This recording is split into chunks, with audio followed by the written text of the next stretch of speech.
Hey, my beautiful beauties, my wonderful people, good afternoon to you. I'm reminiscing on when Mama P was in power, Sister P, as she was affectionately called, and I'm talking, our former Prime Minister, Portia Simpson-Miller.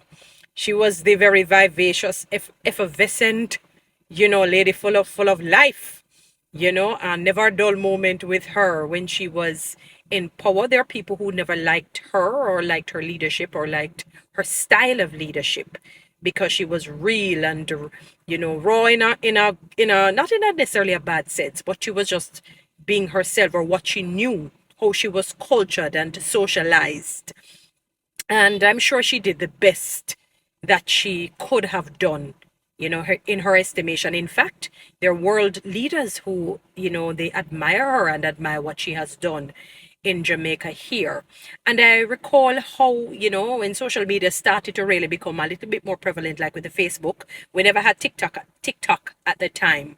And some of the features that, these different social media apps would have or can do, it may not have been around at the time. And even social media in its so-called, in Jamaica, let's put it that way, embryonic stage. And people would, use memes and, put her against monkeys, say she's vulgar, she's lewd, crude, and they demolished her verbally, they abused her verbally, psychologically and otherwise. And I never really saw, and this would come from, and people would hit out on her, religious people would hit out on her in terms of her style of leadership. But Mama P, I never really heard that she got anybody imprisoned, on the basis of them, really abusing her.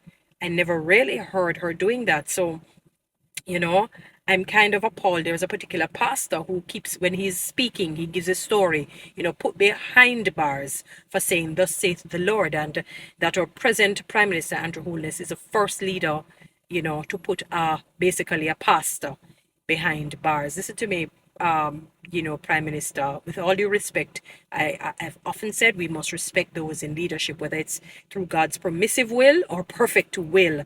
I personally believe in that. However, sir, you can't stop people from saying all manner of evil against you. They did that about Jesus, and yet he loved them.